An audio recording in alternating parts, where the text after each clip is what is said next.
Buenas tardes con todos. Vamos a dar inicio al seminario, al último seminario del año de la Asociación Latinoamericana de la Papa. Quien les habla es Elisa, quien les da la bienvenida a este último seminario. Hoy el seminario se titula Producción y uso de papa semilla fiscalizada en Latinoamérica, posibilidades de exportación. Nuestros expositores son el ingeniero Jaime Ortego de Argentina y el ingeniero agrónomo también Fernando Alonso de España.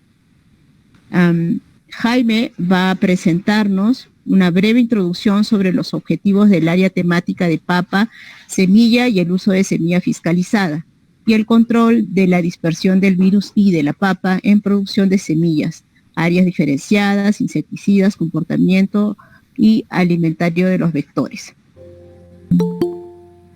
Jaime es jefe de la Agencia de Extensión Rural del INTA en Malawi, una de las áreas diferenciadas para la producción de papa semilla en Argentina, presidente del Instituto de Sanidad y Calidad Agroalimentaria de Mendoza, responsable de la fiscalización de papa semilla en la provincia, director de la Estación Experimental INTA Junín en Mendoza, autor y coautor de alrededor de 100 trabajos sobre papa semilla y taxonomía de áfidos, integrante de misiones de asistencia técnica a países latinoamericanos como Venezuela, Bolivia, Honduras y Chile, y socio de la LAB desde 1991, actualmente representante de la región 3 Cono Sur en la Junta Directiva, referente del área temática papa semilla e investigador en biogeografía y taxonomía de pulgones. Por favor, Jaime, la audiencia es toda tuya y muchas gracias por su tiempo. Bueno, gracias Elisa, gracias por todo el apoyo para este tipo de seminarios. Buenas noches a todos, buenas noches acá en España, buenas tardes en Latinoamérica. Como dijo Elisa, este es el último seminario de producción y uso de papa semilla fiscalizada en Latinoamérica, y el ingeniero Fernando Alonso les va a hablar sobre las posibilidades de exportación de papa semilla de Latinoamérica a la Unión Europea. En el tema les quería explicar un poco cómo se da esto del área temática papa semilla, o cuál es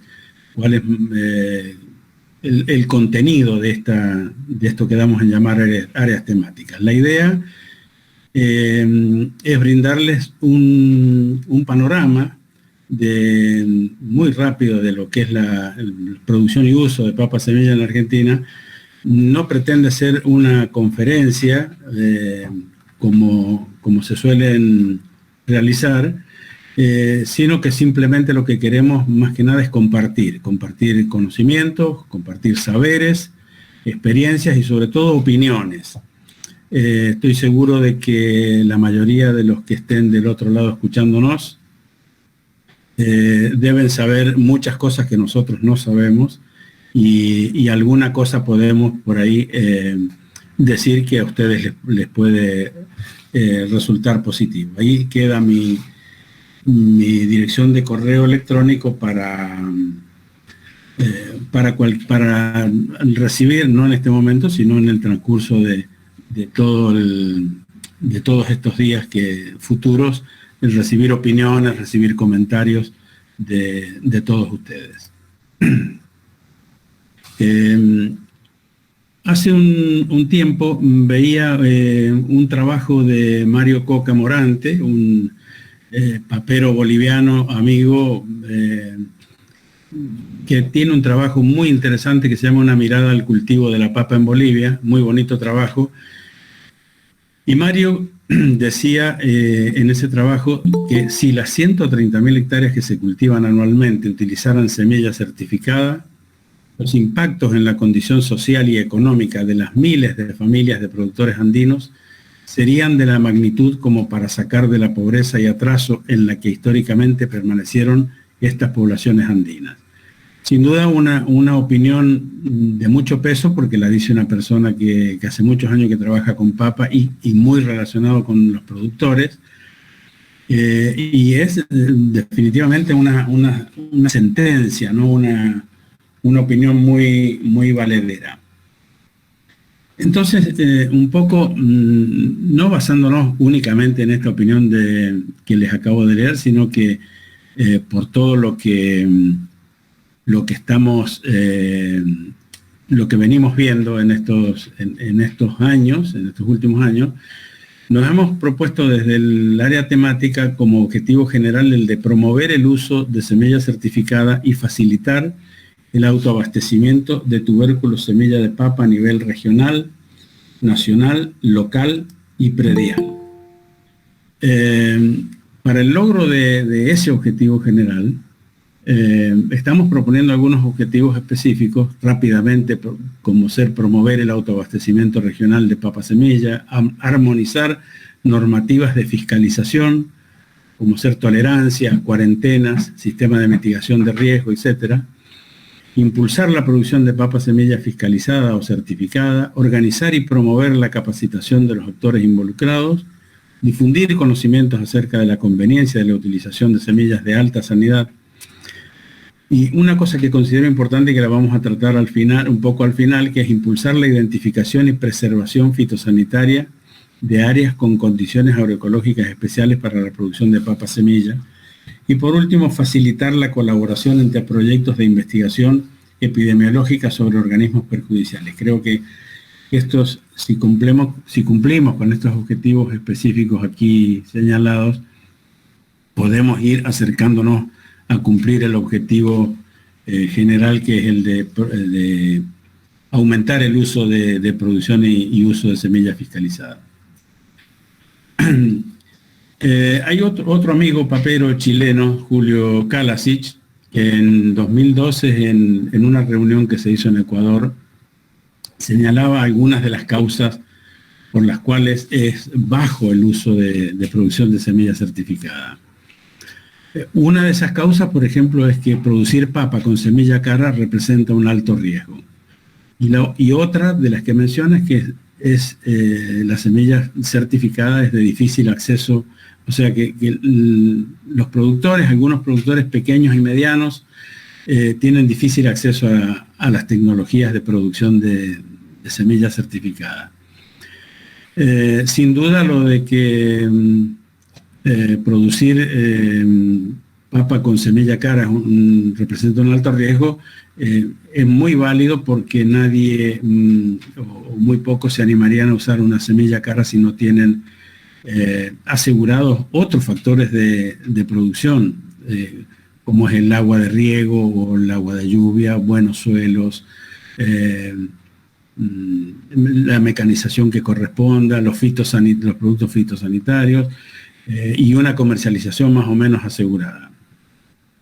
Entonces, basándonos un poco en eso, cabe preguntarse, me lo pregunto y se los pregunto, si sería conveniente esgrimir un nuevo paradigma. Ya no el solo hecho de promover el uso y producción de semillas fiscalizadas, sino el de proponer, desarrollar y difundir sistemas confiables de producción de semilla que permitan a los pequeños y medianos productores ser competitivos y mejorar sus condiciones de vida. Esto,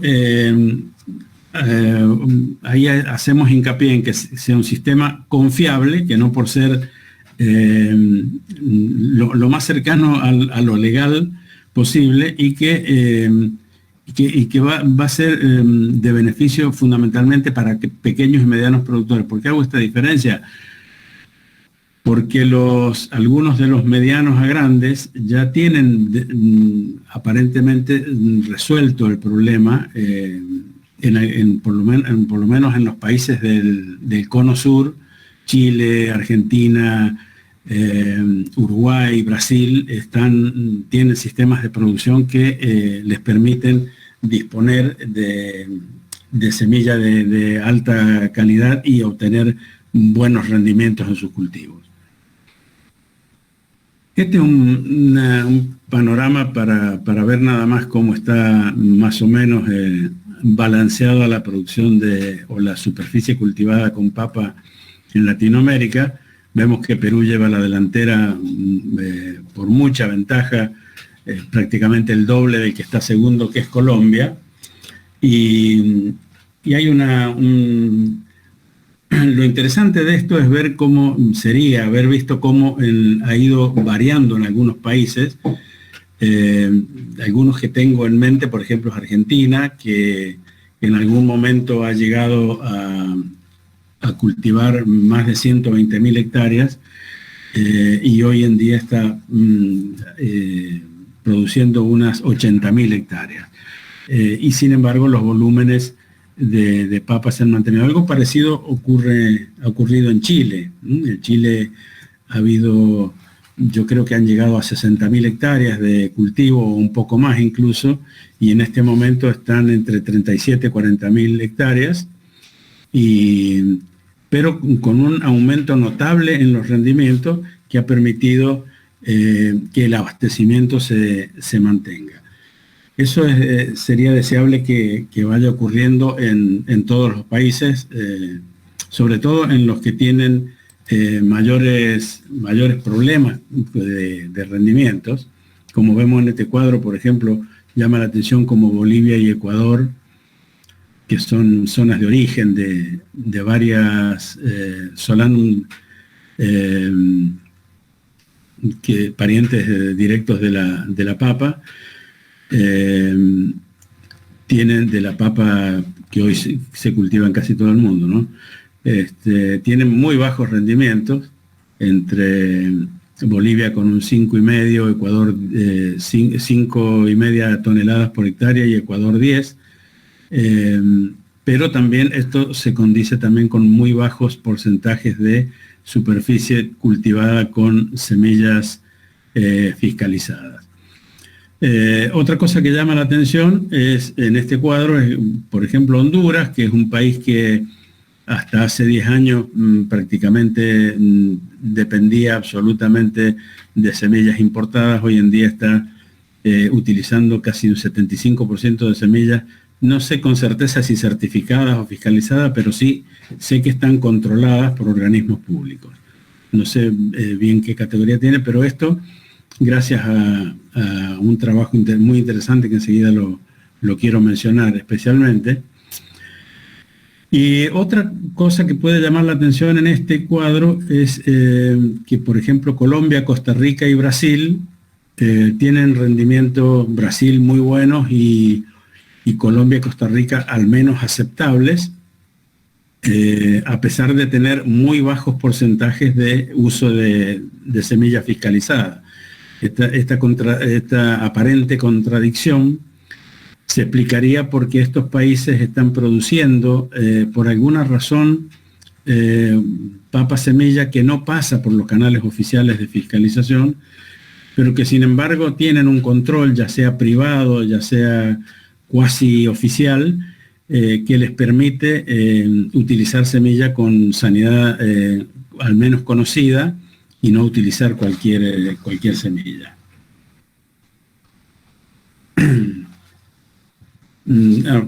Perdón.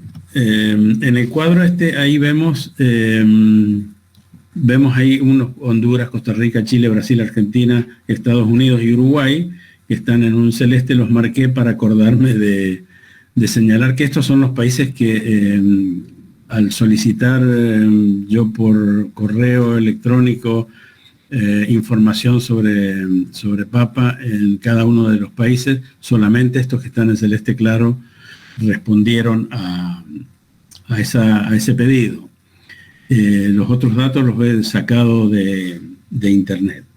Así que si hay alguna corrección ahí, espero que me la puedan mandar por correo y vamos juntando información un poco más fidedigna. Y un poco basado en esta situación de lo difícil que resulta juntar información, tiro 3 propuestas que son propuestas justamente para discutir, debatir y acepto cualquier comentario al respecto desde el área temática de papa semilla. Las propuestas serían identificar uno o más referentes por país en el tema papa semilla, que actúe como interlocutor con sus colegas y con la LAP, disponer un espacio en los congresos ALAP para la puesta al día de los temas relacionados con este tema, y establecer una agenda de semilla que incluya reuniones periódicas online para discutir estrategias de producción y uso a través de seminarios y talleres. Eso queda ahí. Por ahí, en las preguntas, si hay tiempo, si alguien quiere hacer un comentario, será bienvenido, y si no, lo dejamos flotando como para que en un futuro cercano podamos acercar opiniones al respecto. Hay buenas noticias. Aparte de la noticia que todos sabemos que en los últimos 30 o 40 años ha mejorado muchísimo la producción y uso de papa semilla fiscalizada, las buenas noticias son que este viejo y querido sistema de la multiplicación in vitro, multiplicación rápida in vitro, se ha ido expandiendo y sigue vigente y sigue produciendo volúmenes muy importantes de semillas básicas, de minitubérculos, cada vez más importantes, y además que apareció en los últimos, yo diría a partir de los últimos 10 años, este otro sistema de producción de minitubérculos de semilla básica por aeroponía, con una expansión muy interesante en Argentina. Hay un proyecto muy grande en Córdoba de producción de minitubérculos con esta tecnología. En Brasil sé que también se ha expandido, y Uruguay también está potenciando este sistema de producción, lo que nos hace pensar que en un futuro no muy lejano podemos llegar prácticamente a un abastecimiento de la demanda real de papa semilla en nuestros países. Otra noticia interesante es esto que les comenté al pasar recién, que aparecen proyectos como proyectos de reproducción de semilla de papa sana en Honduras. Es un proyecto de Honduras en un convenio con Taiwán, que debe tener 7, 8 años a lo sumo, yo creo que quizá menos tal vez, y que les ha permitido prácticamente estar con un 75% de papa semilla controlada para los cultivos de consumo. Y ahí mismo en Honduras justamente pude ver, y esto me hizo acordar que, por ejemplo, en Honduras están multiplicando variedades como la Nehuen INTA o la Pucará INIA, originada en Chile, y la Nehuen en Argentina, lo que muestra también que hay una buena predisposición para el intercambio de material genético de variedades que han mostrado sus bondades en los países de origen para ser multiplicadas en otros países. Creo que estas son buenas noticias. También hay amenazas, por supuesto, siempre hay amenazas en cualquier proyecto, programa o sistema. He puesto ahí la foto de la cebra chip porque aparece quizá como, no sé si novedosa, porque ya hace muchos años que está, pero instalada fuertemente en países de Centroamérica y al norte de América del Sur, y que amenaza con expandirse hacia el resto de Sudamérica. Creo que es una amenaza importante. En general, las plagas cuarentenarias, ¿no? Globodera, Syncytium, Spongospora, Ralstonia, Clavibacter. Hay una cantidad de plagas y enfermedades cuarentenarias que es importante que también se establezcan medidas para evitar la difusión a los países en los que todavía no ingresa, y la difusión dentro de los países de los que se las ha detectado. Ahora les quiero hablar un poquito, para ya entrar un poco más en temas técnicos, sobre el control de la dispersión del virus I de la papa, el famoso PBI. Vamos a ver algunos aspectos epidemiológicos que nos ayudan a entender algunas cuestiones sobre el control. Bueno, todos saben que estos son los tres principales virus que están en todo el mundo, prácticamente en todos lados donde se multiplica la papa, donde se produce papa, están instalados estos virus. El PBX, un virus que se transmite o virus X de la papa, que se transmite por contacto. El leaf roll o PLRB, que se transmite por pulgones de manera persistente. Y el PBI o virus I de la papa, que se transmite también por pulgones, pero de manera no persistente. Acá hay una diferencia fundamental epidemiológica de lo que es una transmisión persistente a una no persistente, pero bueno, un poco casi todos los que están en el tema papa lo deben tener más o menos claro, pero quizá no dan los tiempos en esta presentación como para entrar en detalle con esto.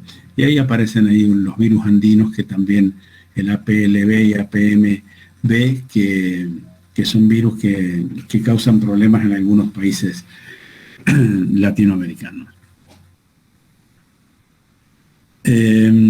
¿Qué podemos decir de la importancia del PBI? Todos saben de la importancia que tiene ya en este trabajo de Luis Salazar, sin duda es el virólogo más eminente de Latinoamérica, al menos a mi criterio, y el peruano Luis Salazar, ya en 1995, en un trabajo muy bueno que se llama Los virus de la papa y su control, nos mostramos este gráfico en el que muestra que el PBI puede llegar con altas infecciones, puede llegar a una disminución de rendimientos del 50%. Ahora han aparecido nuevas razas, hay posibilidades de combinación con PBX y PBS que son otros virus con los cuales se potencia el virus I. En definitiva, ahora se habla de que la merma de rendimientos puede llegar incluso en variedades sensibles hasta un 80%. Y no solamente tiene importancia por la fuerte disminución de rendimiento que tiene, sino por la facilidad que tiene para dispersarse dentro de los cultivos y dentro de las áreas paperas en las que ingresa. Por ahí es sorprendente, acá también en un trabajo de Mario Coca Morante, reciente, de 2021, sobre virus en Bolivia, nos muestra cómo en lugares a más de 4.000 metros sobre el nivel del mar encontramos infecciones de casi el 70% con PBI. Realmente es para tenerle cuidado. Y es un problema serio en la producción de semilla certificada. El PBI, conocido por ahí como mosaico rugoso o mosaico severo, presenta estos síntomas,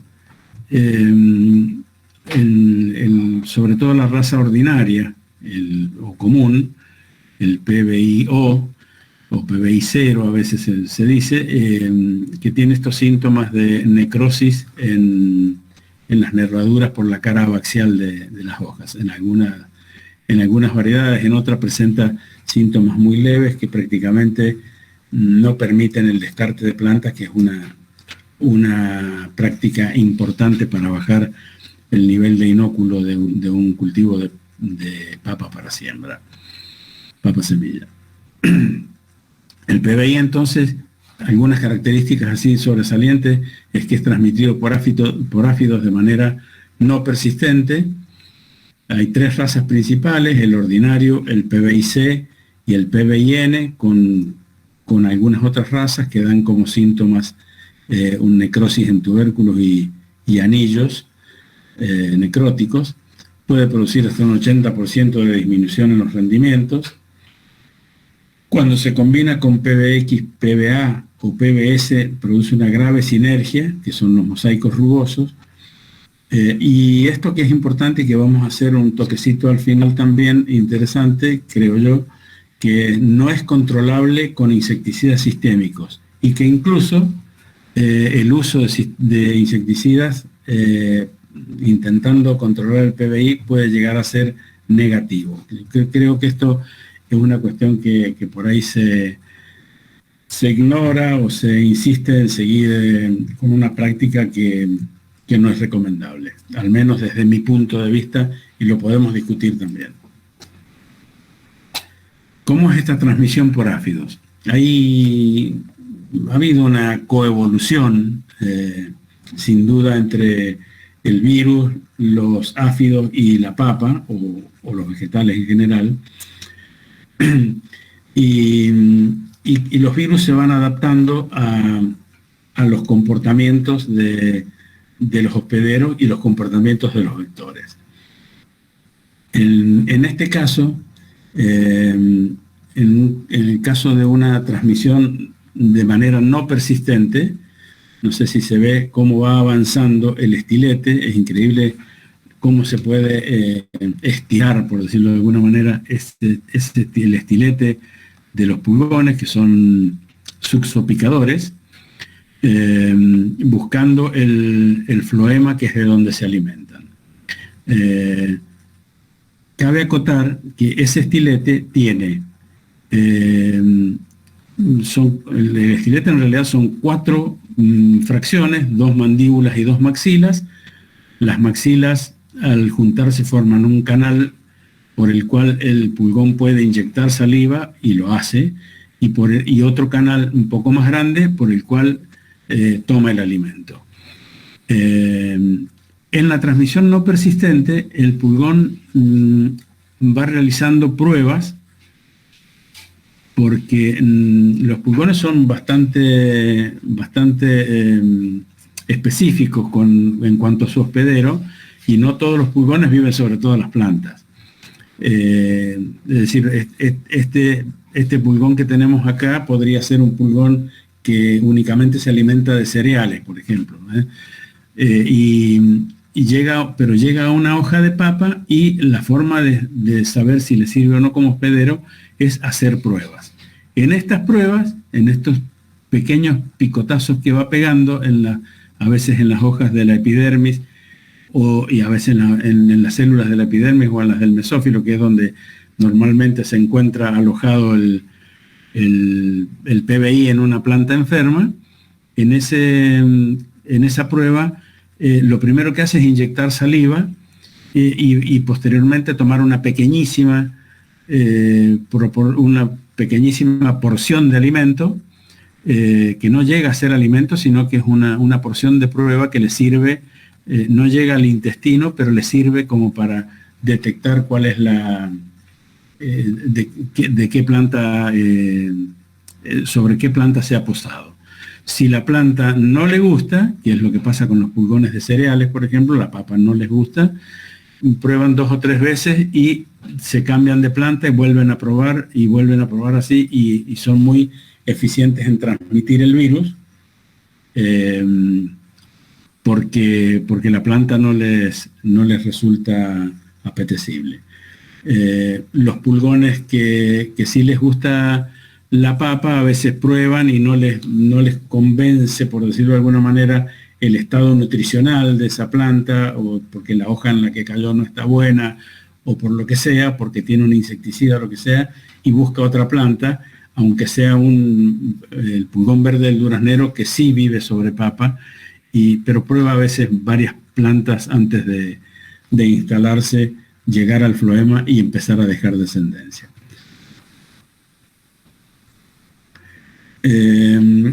Les quería mostrar esto porque grafica, este es el estilete del pulgón,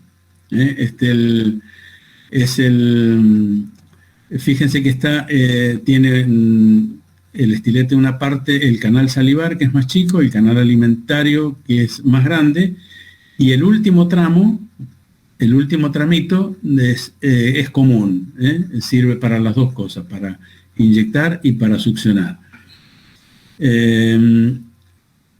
Hace unos unos años, unos 40 años más o menos, ya se inventó un aparato muy interesante que es el EPG, que es un graficador electrónico, que puede graficar o expresar gráficamente el comportamiento alimentario de un pulgón.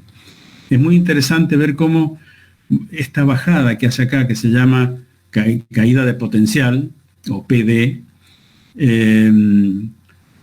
se divide también en fases y marca de manera diferente y podemos medir el tiempo que dura el periodo de inyección de saliva tóxica y el tiempo y la forma de la adquisición de la succión de alimento, del protoplasma de la célula.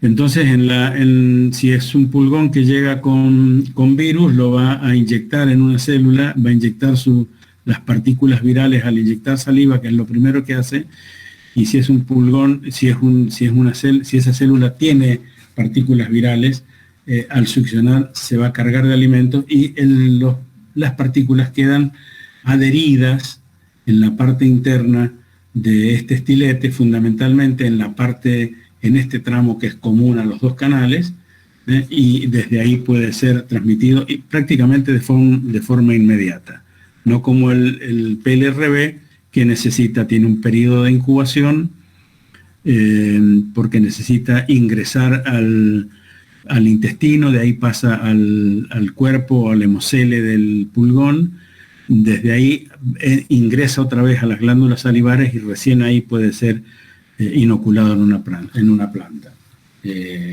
Por eso se llama persistente. Y lo puede transmitir toda la vida, mientras que el no persistente se pierde con la muda con el cambio de piel que hacen los insectos, todos los insectos para crecer.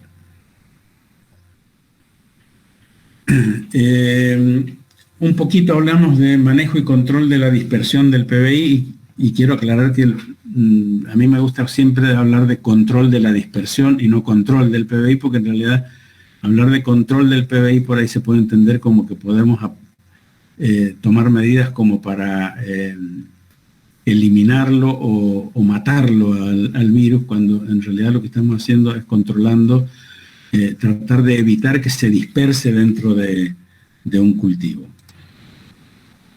Los métodos de control podríamos clasificarlos, podemos hablar días enteros de este tema, y por ahí a lo mejor se justificaría hacer un seminario o una jornada de producción de papa semilla y hablar mucho sobre el manejo para evitar no solamente el PBI, sino el resto de los virus de la papa.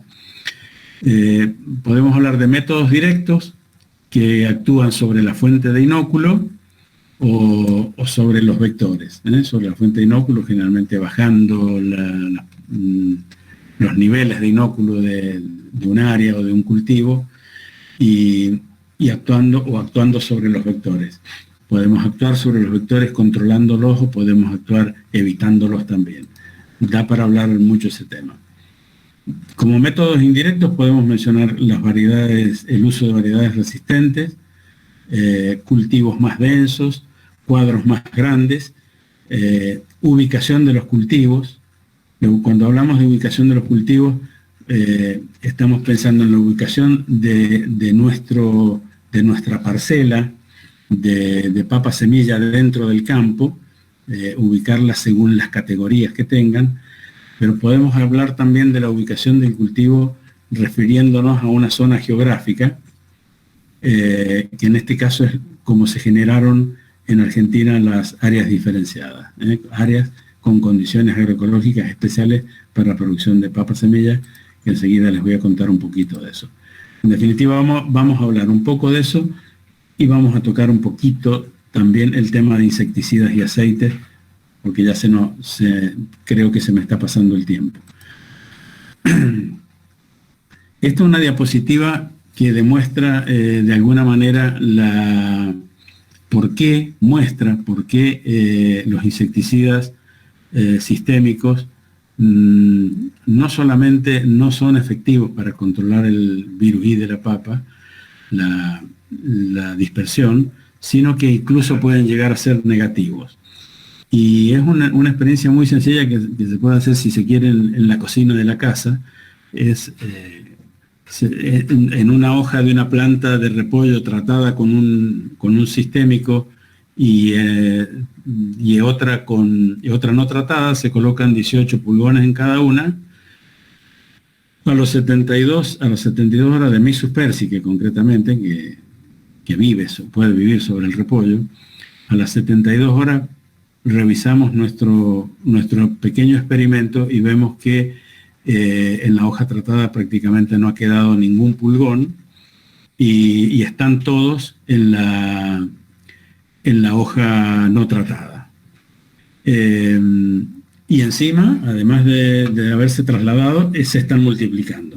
Hay un número importante de maduras, bueno, aparte de 5 que se escaparon del experimento, porque es medio casero, como decía, pero está publicado y demuestra que los pulgones han detectado la presencia del insecticida sistémico y se han retirado de esa hoja y han buscado la otra y no se murieron. No solo no se murieron, sino que se pueden multiplicar perfectamente.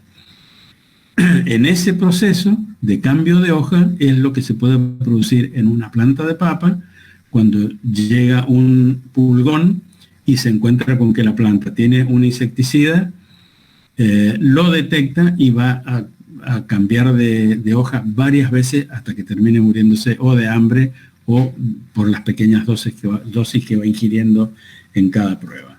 Esto muestra de manera muy sencilla cómo puede ser negativo el uso de insecticidas sistémicos. Y esta es una cuestión similar, pero usando ese graficador, el EPG, el graficador del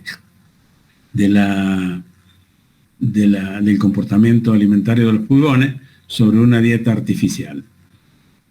Fíjense, esto sobre una dieta artificial sin insecticida, el pulgón prueba 2 o 3 veces y comienza a alimentarse, que es esta barra más oscura, y esto muestra que se está alimentando. En cambio, en una dieta artificial con un insecticida, el pulgón prueba, no se muere y además demuestra que prueba muchas veces sin instalarse a comer. Es un poco la comprobación con un aparato un poco más sofisticado de lo que veíamos recién en las hojas de repollo. Otro método que está en uso es el uso de aceites minerales, aceites vegetales también, y que parece que sí da buenos resultados. Anda bastante bien con aplicaciones semanales o a veces incluso se recomienda menos de 7 días de frecuencia. Los aceites parece ser que cumplen un rol importante en evitar la dispersión del PBI y de hecho entiendo que en algunos países como Francia, por ejemplo, se los está usando muchísimo.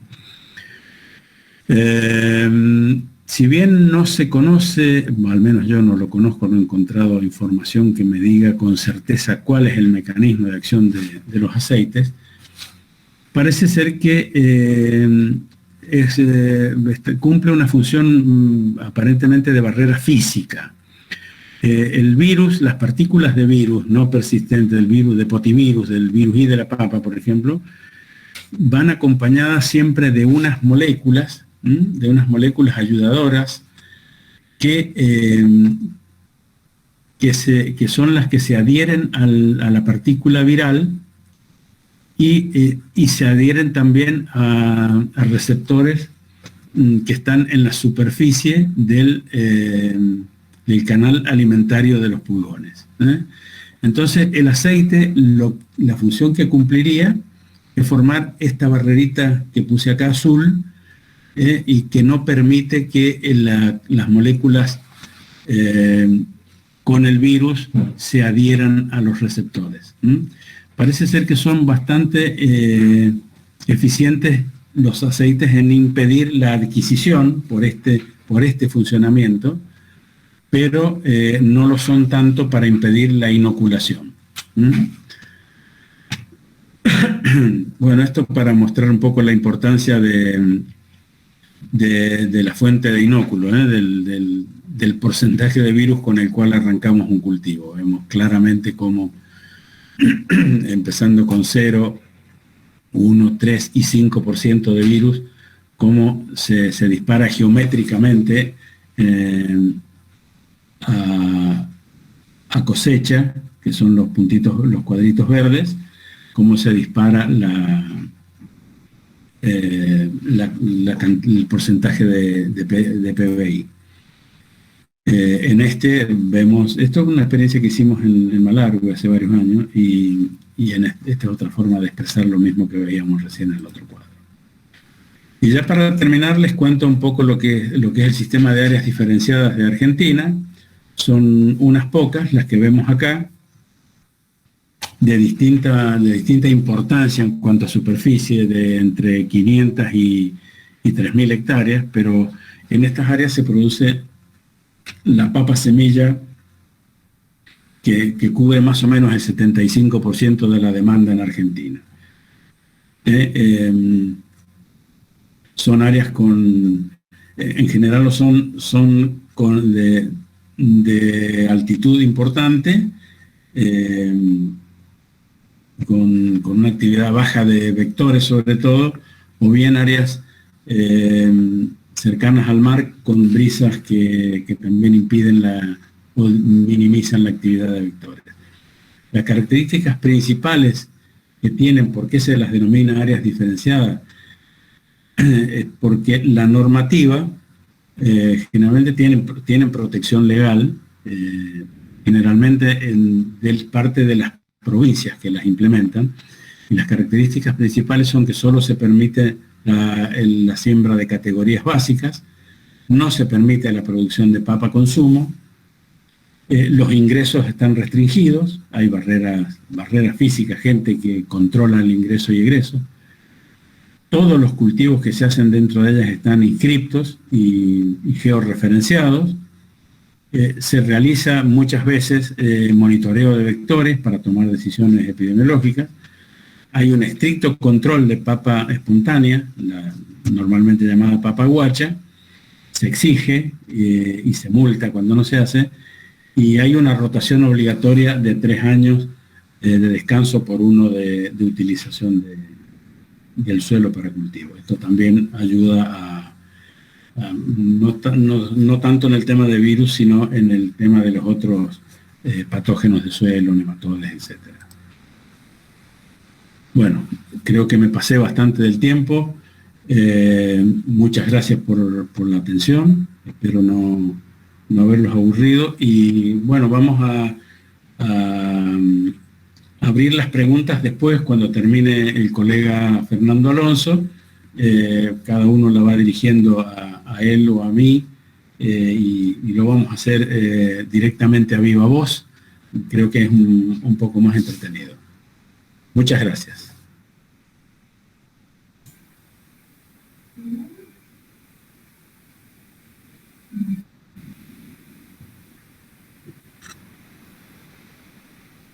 Bueno, no sé, Fernando, si estás...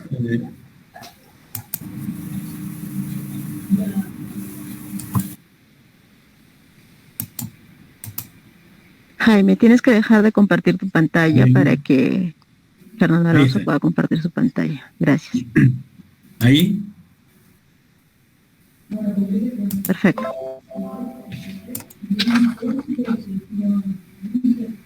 Bien.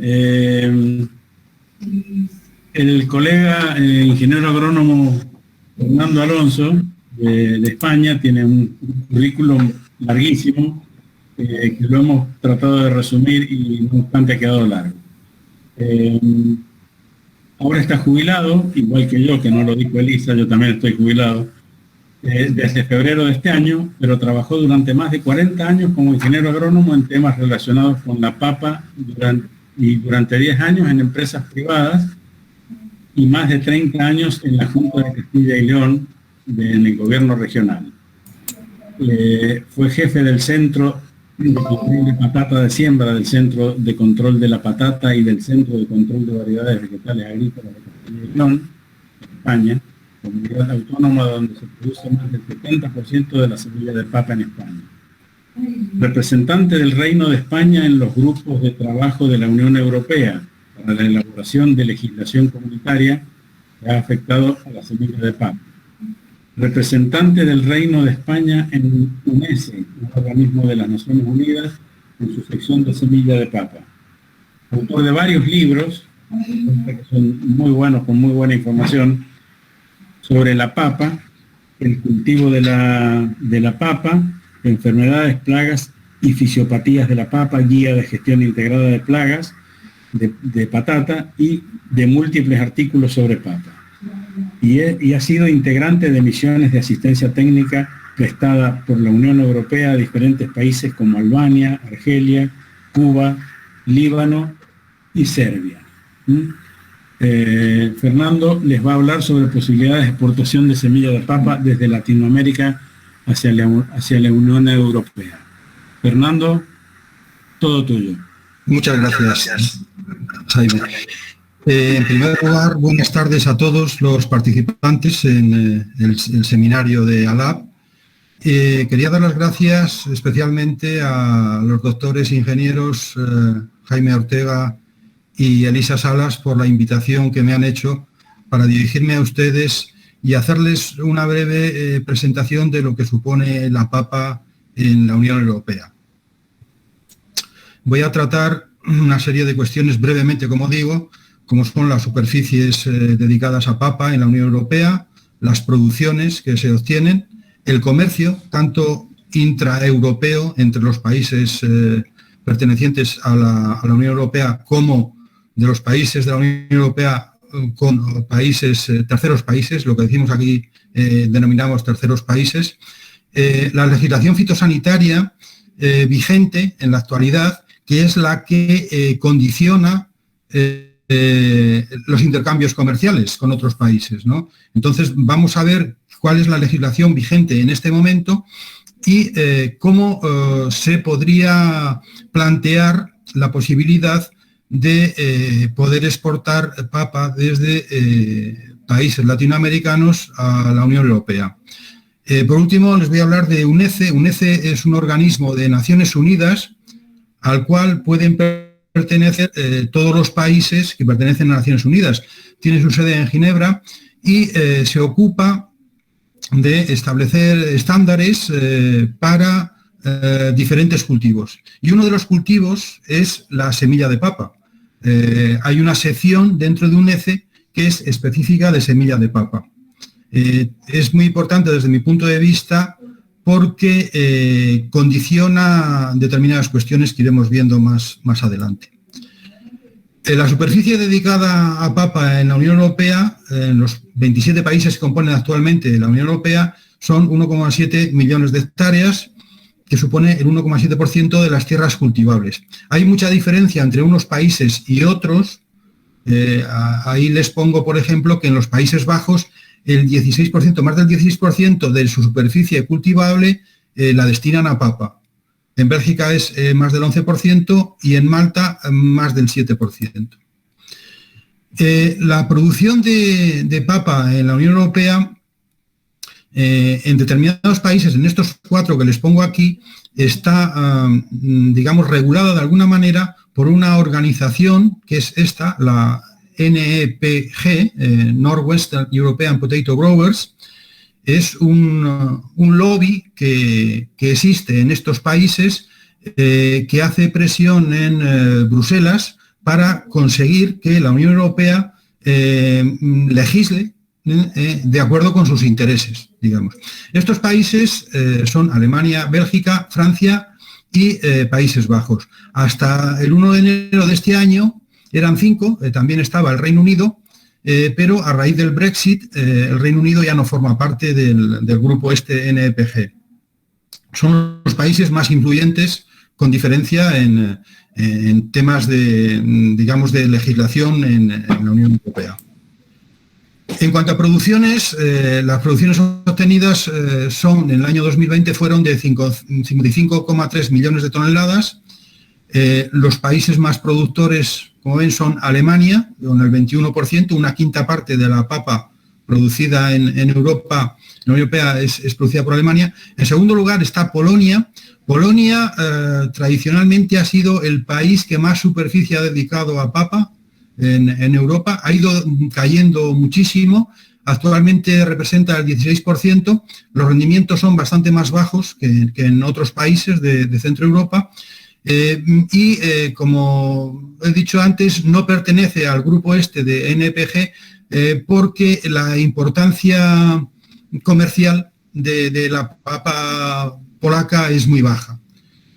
Francia representa el 15% de la producción y los Países Bajos, a pesar de tener una superficie tan pequeñita, representan más del 12% de la producción de papa en Europa. Les he puesto la gráfica esta por que sea más orientativa del significado de cada país en cuanto a la producción de papas, incluida la semilla de papa. Aquí están incluidas tanto papa de consumo como semilla de papa, como papa para fécula, papa industrial para fécula. En el comercio intracomunitario en 2020 se movieron 7 millones de toneladas, la mayoría es papa de consumo, el 68% prácticamente, y el 22% es semilla, y el resto es papa de industria para feculera, para hacer almidón. 3 países suponen las 3/4 partes del comercio. El 31% es Francia, el 25% Países Bajos y el 16% Alemania. Para que se hagan una idea, les puedo decir que Francia vende a España todos los años entre 600.000 y 700.000 toneladas de papa de consumo, lo cual es una barbaridad. Pero bueno, Francia representa el 31% de las exportaciones a otros países de la Unión Europea de papa. Lo mismo que en el tema de la producción, los productores están agrupados en NEPG, de esos 4 países. En el tema del comercio hay una organización que es Europatat, que es un grupo de lobby que lo mismo actúa en Bruselas ante la Comisión Europea para conseguir que se legisle de acuerdo con sus intereses. Son muy activos en Bruselas y prácticamente todas las decisiones pasan por ellos. Las importaciones, cuando decimos importaciones nos referimos a papa que entra de terceros países, de países que no pertenecen a la Unión Europea. Las importaciones representan solamente 591.000 toneladas en 2020. Comparado con el comercio intracomunitario, que como si se recuerdan era de 7 millones de toneladas, pues es poquísimo. Esto da una idea de lo encerrada que está la Unión Europea en sí misma en el tema de la papa. No deja que entre papa prácticamente de fuera. Y si entra es en unos momentos en que en los países de la Unión Europea no se está arrancando papa, que son los meses normalmente de febrero, marzo, abril y a veces algo de mayo.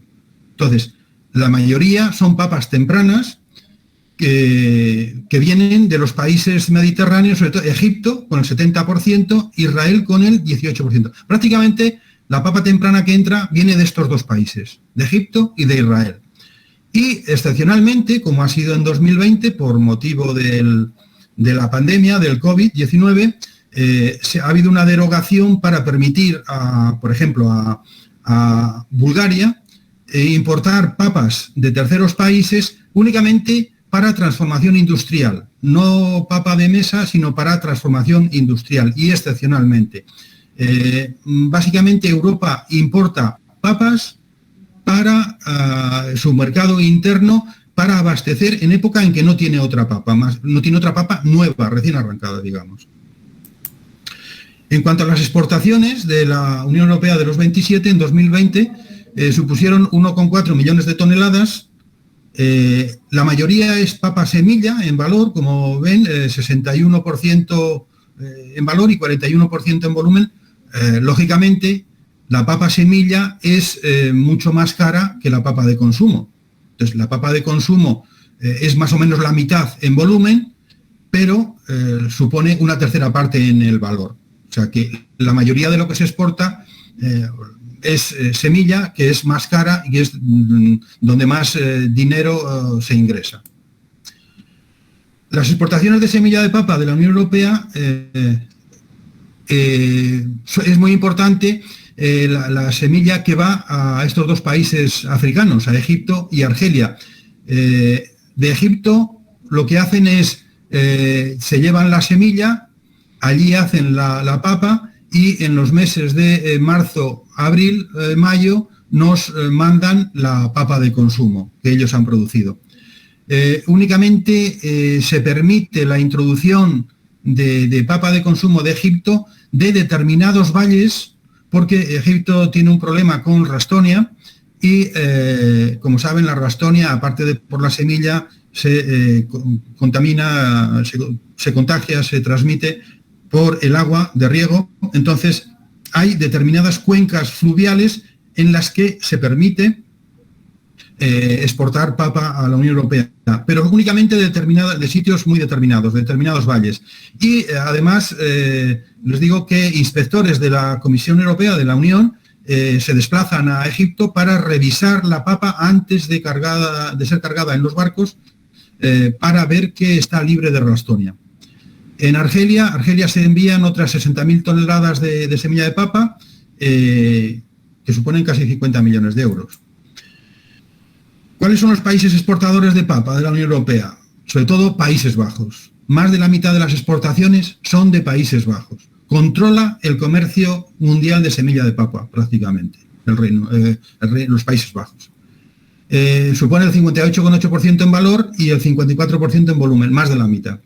Y el siguiente país es Francia, que es una séptima parte de las exportaciones, supone. Sobre todo a países de África, el norte de África, sobre todo. Los Países Bajos exportan a cualquier parte del mundo, prácticamente. Las exportaciones de papa, en cuanto a papa de consumo de la Unión Europea, van, en 2020, fueron al Reino Unido, que en ese momento formaba parte de la Unión Europea, pero que a partir del 1 de enero de este año ya no forma parte. Entonces al Reino Unido fueron 158.000 toneladas. Y después, en segundo lugar, a Noruega, 60.000 toneladas. Como dato curioso, les puedo decir que de las exportaciones de papa, la mayoría van por barco, se transportan por barco, casi el 80%, y el 20% solamente por carretera. Las plagas de papa que se han introducido en Europa fueron a principios del siglo pasado el escarabajo, vino de Norteamérica, que está extendido prácticamente por toda Europa, exceptuando algunas islas y algún país que en teoría está libre de escarabajo, pero que está prácticamente en todos los países. La polilla guatemalteca apareció por primera vez en Europa en el año 1999, en las Islas Canarias, en Tenerife. En las Islas Canarias, desde entonces, desde el año 99, hace 22 años, se ha ido extendiendo cada vez más y ya está en todas las islas, en las 7 Islas Canarias. En el año 2015, vamos a ver, se piensa que llegó a las Canarias por medio de algún turista que estuvo en Centroamérica y se trajo en la maleta para plantar en su jardín o no sé para qué, algún tubérculo de papas de Centroamérica, y en el interior de la papa pues vendría la larva o de alguna manera llegó así. En el año 2015 saltó de las Islas Canarias a la península.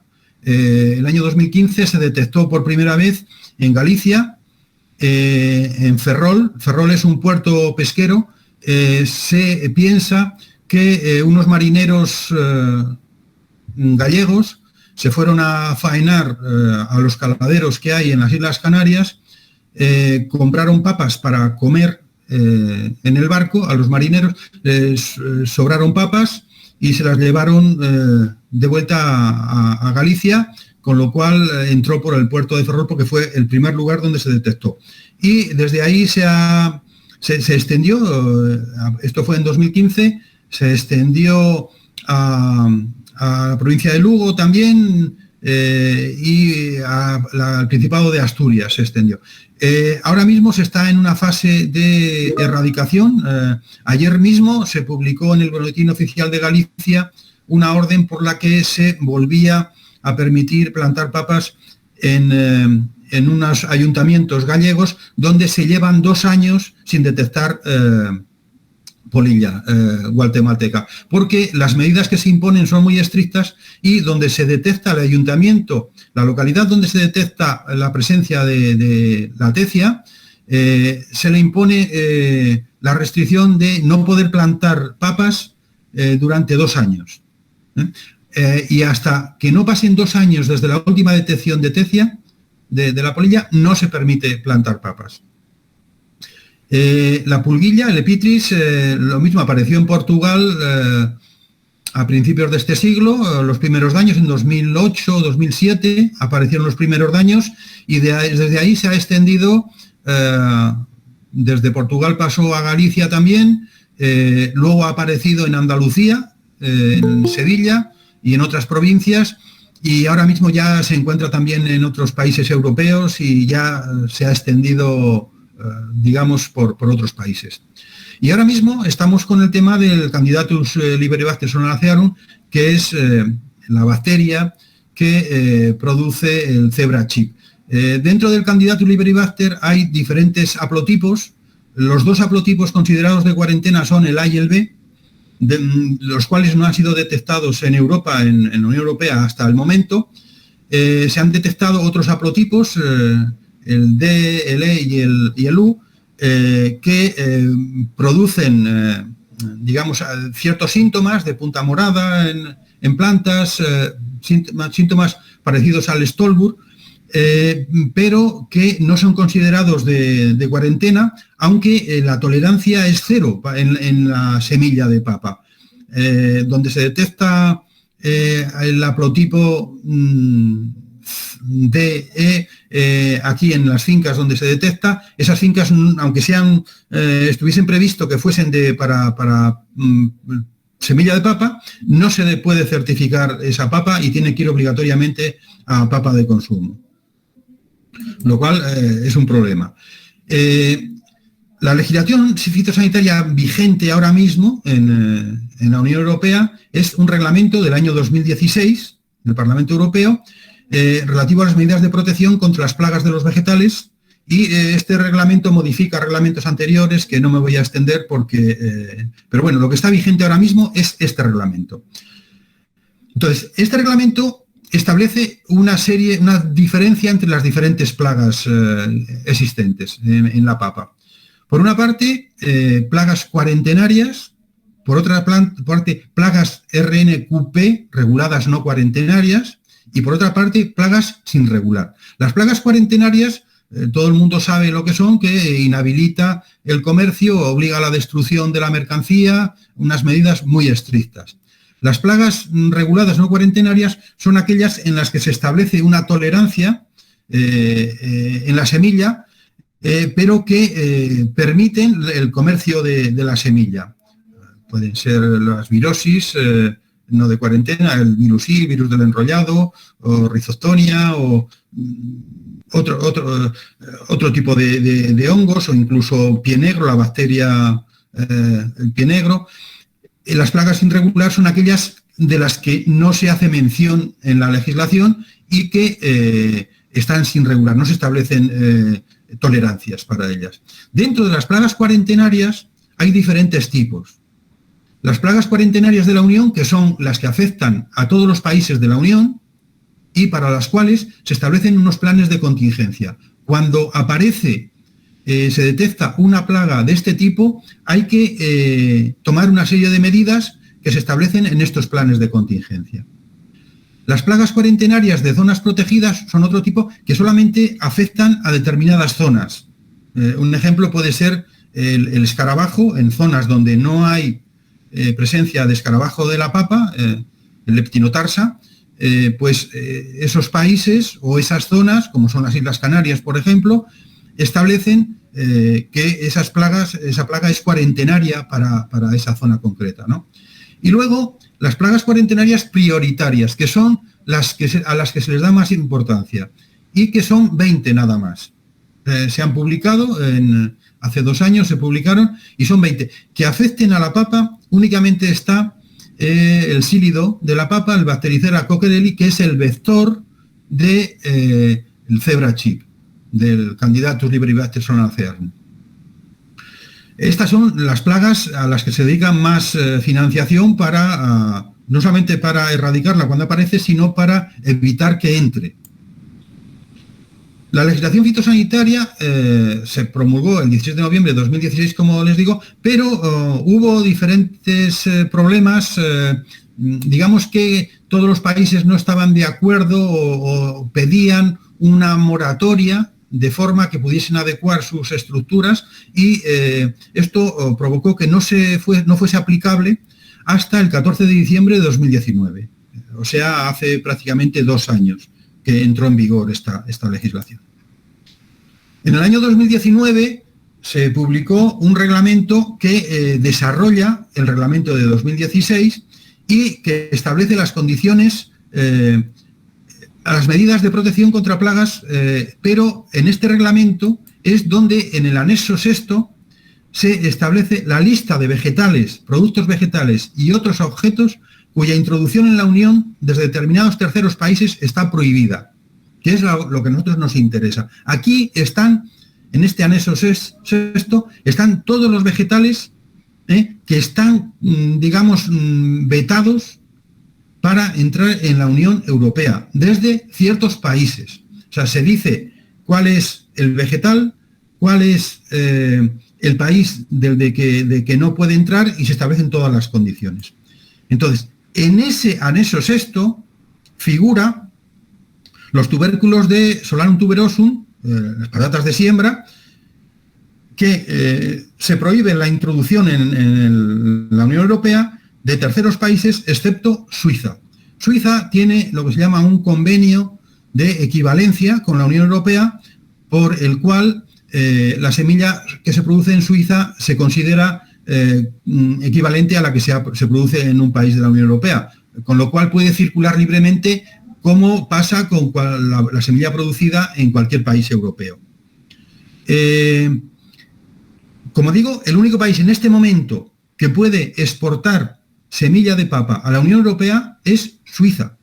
Ni siquiera el Reino Unido, que hasta el 1 de enero ha estado incluido, era uno de los 28, era el número 28 país del número 28 de la Unión Europea, ni siquiera puede exportar semilla de papa a la Unión Europea. Los agricultores de Escocia, que es de donde provenía la semilla, sobre todo, que entraba en la Unión Europea, están muy cabreados con el gobierno del Reino Unido, porque consideran que les han dejado abandonados a su suerte. Hay que tener en cuenta que el intercambio de semilla de papa que había entre la Unión Europea y el Reino Unido era... el Reino Unido exportaba a la Unión Europea unas 30.000 toneladas anuales de semilla. Y la Unión Europea, los países 27 de la Unión Europea, exportaban al Reino Unido unas 10.000 toneladas, es decir, la tercera parte. Los agricultores escoceses salían muy beneficiados en ese intercambio. Y por eso digo que ahora mismo están muy cabreados con el tema. Les voy a comentar ahora lo que es UNECE, que es el United Nations Economic Commission for Europe. Los países que pertenecen a UNECE ahora mismo son estos que aparecen en el mapa que les muestro. Como ven, prácticamente todos están en el hemisferio norte. Yo he sido representante de España en UNECE durante muchos años, y les puedo decir que hay países que, aunque no están en este mapa, han participado en las discusiones de los estándares que se han elaborado y en las reuniones, en Semilla de Papa me refiero, porque nosotros teníamos nuestras reuniones normalmente 2 veces al año, en el mes de marzo en Ginebra y en el mes de septiembre, octubre en otros sitios, en diferentes sitios del mundo. Se ha estado en Estados Unidos, se ha estado en Rusia, ha habido reuniones en otros países que no están aquí, por ejemplo en la India, en Sudáfrica. Han participado en las discusiones Australia, India, Egipto, Sudáfrica ha sido muy activa también, porque yo creo que a todo el mundo interesa estar al tanto de lo que se discute en este organismo.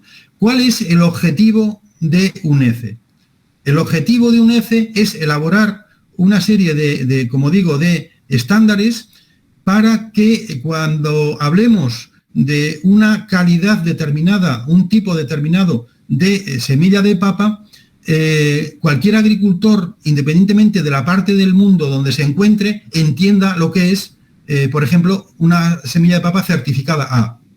¿Qué tolerancias hay? ¿Qué porcentaje de virus graves se permite?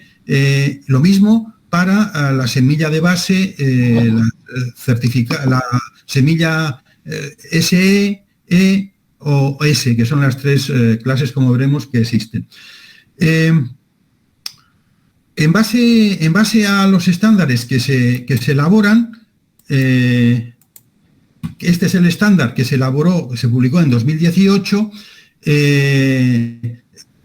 los países que pertenecen a UNECE los aplican en su territorio para favorecer el comercio mundial de la semilla de papa. Como digo, las categorías que se establecen en semilla de papa, las que establece UNECE, son prebase, base y certificada. Son los 3 tipos, de mayor a menor calidad. Dentro de la semilla prebase tenemos diferentes clases, la PBTC, PB generación de campo 1, 2, 3, 4. Como máximo puede haber 4 generaciones de campo. La etiqueta que ampara esta semilla es blanca con una franja morada. En clase base tenemos 3, las clases de base son 3, la categoría es base y las clases son S, SE y E. La etiqueta en este caso es blanca. Como máximo se permiten 4 generaciones en campo y entre prebase y base como máximo 7 generaciones de campo se permiten. Y luego les pongo aquí la etiqueta que ha entrado en vigor el 1 de enero de este año, que obliga a que lleve la bandera de la Unión Europea y lleve pasaporte fitosanitario en el idioma del país de origen y además en inglés, obliga a que vaya en inglés. Y luego tienen que ir todos estos datos que están establecidos. Y luego la semilla certificada, se establecen 2 clases, la certificada A y certificada B, y la etiqueta es de color azul. Máximo se permiten 2 generaciones de campo. Bueno, referente al tema de la exportación de papa de Latinoamérica a la Unión Europea, como he dicho, ahora mismo en este momento está prohibido, no se puede. Pero yo les puedo exponer el caso de la papa de consumo, que como digo se importa muy poca, pero el año 2014 se estableció una derogación para Líbano para poder importar, que la Unión Europea pudiese importar papa de consumo producida en Líbano. La Comisión Europea me encargó a mí el adecuar la legislación de Líbano, elaborar normativas, protocolos y todo para que el Líbano pudiese exportar papa a la Unión Europea. Es un caso muy similar al que puede producirse con semilla de papa en países latinoamericanos. Hay que hacer varias consideraciones respecto a esto y yo les voy a exponer mi experiencia personal en esto.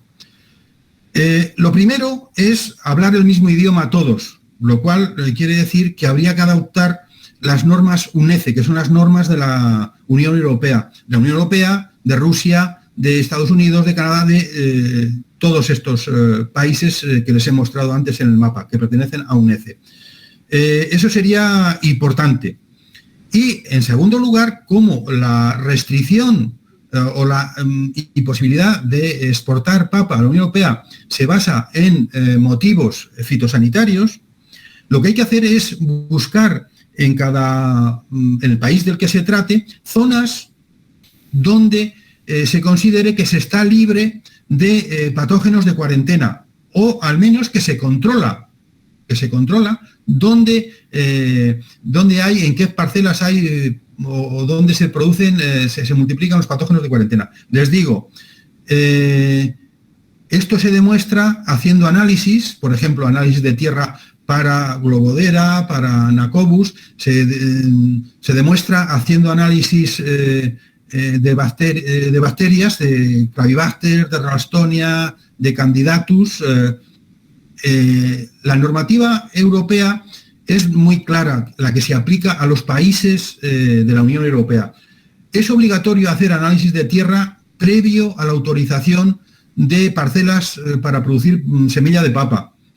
Es obligatorio el análisis de las bacterias de cuarentena. Para los agricultores que producen aquí es obligatorio todo eso. Lo mismo habría que hacer para la zona que se pretenda que pueda ser exportadora de papa a la Unión Europea. Prácticamente lo mismo. Como les digo, yo en Líbano hice todo esto, adecué la legislación fitosanitaria a la de la Unión Europea, la legislación libanesa. Estuve durante 85 días en Líbano trabajando con el Ministerio de Agricultura de allí, coordinado con la Comisión Europea, y establecí unos manuales para certificación de la papa allí por el gobierno libanés. Como digo, hay que acotar el espacio muy claramente, donde se sepa que se puede controlar. En Líbano elegimos dos zonas nada más, el Valle de la Bekaa y la zona de Akar en el norte, que son zonas paperas y donde se controló todo el tema este. Yo luego estuve formando también a los inspectores de campo, a los inspectores de almacén y a los inspectores de fronteras también. Al final había un manual que tenía que aplicar todo el mundo y se permite la exportación de papa desde el Líbano a la Unión Europea. Esto fue en el año 2014. En 2019 se concedió una autorización por unos años y en 2019 se ha extendido la autorización hasta 2023. Está publicado en el Diario Oficial de la Comisión Europea y se puede consultar.